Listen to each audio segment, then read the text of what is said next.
vídeo anterior, conhecemos a teoria topográfica de Freud, que divide a consciência em 3 sistemas: o consciente, o pré-consciente e o inconsciente. Vimos também o que são pulsões e como elas atuam. Nesse vídeo, vamos avançar um pouco mais e conhecer a teoria estrutural de Freud, ou seja, como Freud entende a estrutura da personalidade.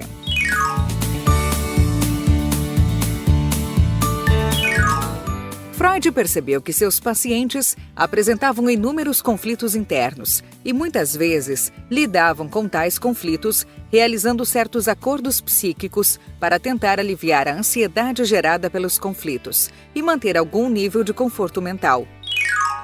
De acordo com Freud, a nossa psique ou nossa mente tem como principal meta preservar ou recuperar um certo nível de equilíbrio interno que lhe permita minimizar o desprazer e maximizar o prazer. Essa tarefa é levada a cabo pelo relacionamento dinâmico entre os 3 componentes básicos da psique: o id, o ego e o superego. Vamos conhecê-los melhor.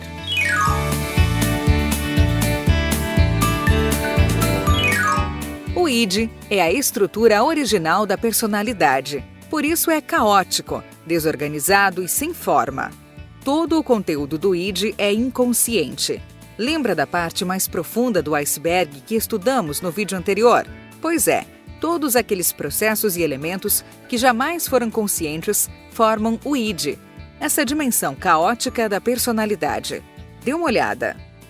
Freud's notion of the unconscious is a very uniquely Freudian one. It supposes that there's actually a sort of an area of the mind that gets sealed off in the course of human development, within which tempestuous instincts are struggling for release but can't find proper release owing to this phenomenon of having been sealed off. And that's the unconscious mind. It's a very animal-like unconscious. It has all of these wild and tempestuous instincts inside of it. And when we speak of an unconscious behavior, that's a different sense of the word than Freud thought. Freud's was a very dynamic unconscious, and it's one that is much more plausible in the context of biological notions of his day, that unconscious was our animal evolutionary past for Freud. And in that animal evolutionary past are things that are incompatible with modern civilization. But there's no way to escape it, because we are forced to inherit all of these things from the past and to repeat them. So Freud's unconscious is alive, powerful, sealed off, and dangerous. And it's part of a 19th century thinking about the organism and evolution. Devido a essa natureza caótica, no id convivem, por exemplo, desejos contraditórios lado a lado, sem que um anule o outro, pois a lógica não se aplica ao id. Mas o id também é a fonte de toda a energia das pulsões.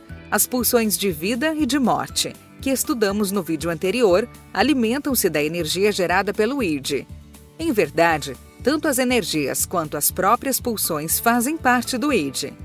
Ele busca a liberação constante de toda a energia, toda a atenção e toda a excitação. Pode-se dizer que o id é como uma criança mimada que desconsidera os limites da realidade, procurando a autossatisfação de forma irracional e egoísta a todo momento, sem inibições e não tolerando frustrações. Lógica, valores ou ética não significam nada para o id.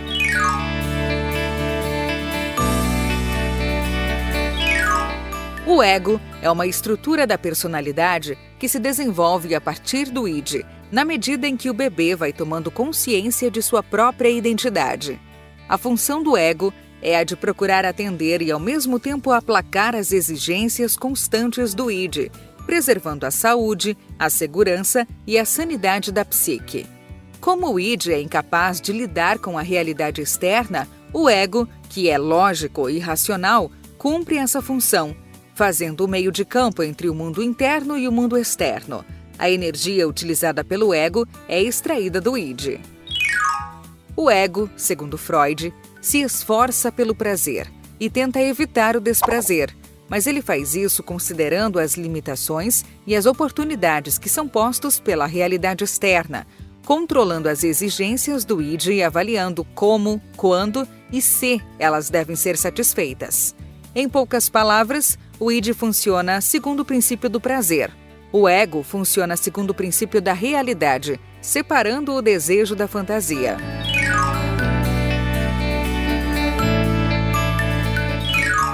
O superego é uma estrutura que surge a partir do ego e tem a função de atuar como um juiz das ações e pensamentos do ego. É no superego que residem os códigos de conduta aprendidos no convívio social, as inibições e os ideais. O superego age no sentido de proibir ou limitar certos pensamentos e atitudes. A capacidade de autoobservação é uma característica do superego, uma vez que ele age independente das pressões do id por satisfação e das pressões do ego, que, a seu modo, também está envolvido na busca pelo prazer. O superego de uma criança, segundo Freud, se desenvolve de acordo com o modelo do superego de seus pais ou das pessoas que a criaram. Ou seja, todo o conteúdo que ele abriga é derivado dos julgamentos, valores e tradições defendidos durante a criação, e que, dessa forma, são passados de geração a geração. O superego contém os ideais nobres pelos quais lutamos. Ele gera sentimentos de orgulho e de amor próprio por conta de nossos bons comportamentos, mas também gera sentimentos de culpa e inferioridade pelo comportamento desaprovado. Às vezes, o superego pode atuar de maneira bem primitiva, severa e inflexível, com base em julgamentos preto no branco ou tudo ou nada, em busca da perfeição. E a pessoa pode se sentir culpada até mesmo por certos pensamentos, mesmo que eles não tenham provocado nenhuma ação. Mas o superego também pode se desenvolver no sentido da compreensão e da flexibilidade, aprendendo a perdoar a si mesmo ou aos outros quando percebe que uma agressão foi fruto de um mal-entendido ou de uma situação de extrema tensão. Resumindo, podemos comparar os 3 componentes básicos da psique à figura de um homem montando sobre um cavalo. O cavalo seria o id, impulsivo e cheio de energia. O cavaleiro seria o ego, cujo papel é o de proteger o id e de intermediar a relação entre os seus desejos e a realidade externa. Os superegos são as rédeas, que freiam, limitam ou redirecionam todo o sistema. Apesar dessa comparação, Freud considera que, muitas vezes, o id consegue sobrepujar o ego e levá-lo aonde bem quer. De fato, Freud percebe o ego como uma estrutura fraca, um joguete nas mãos do id, da realidade e do superego.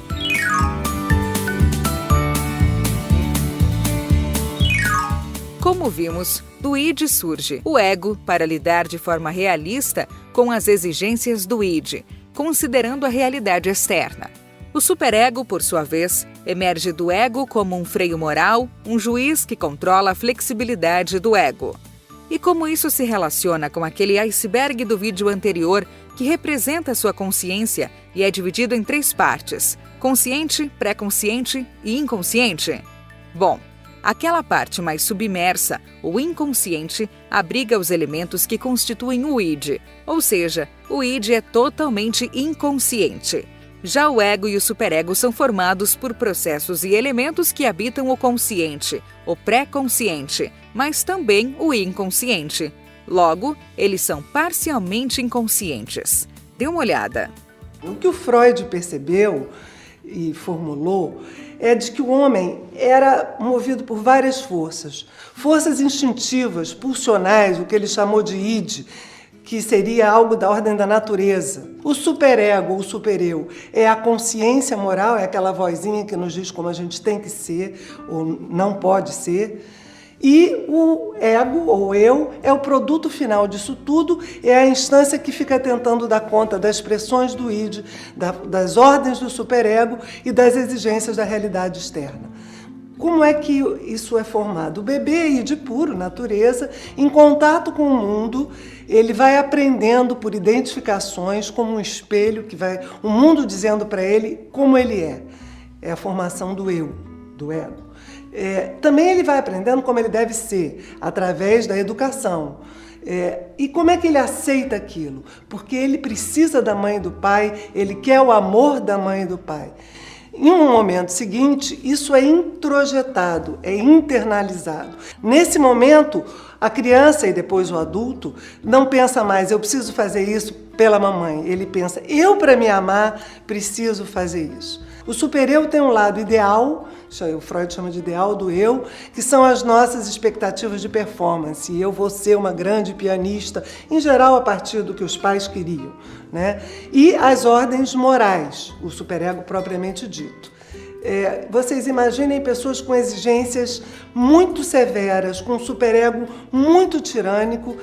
Que conflito, que exaustão, tanto do ponto de vista dos ideais, tenho que ser a melhor aluna, tanto do ponto de vista das repressões sociais.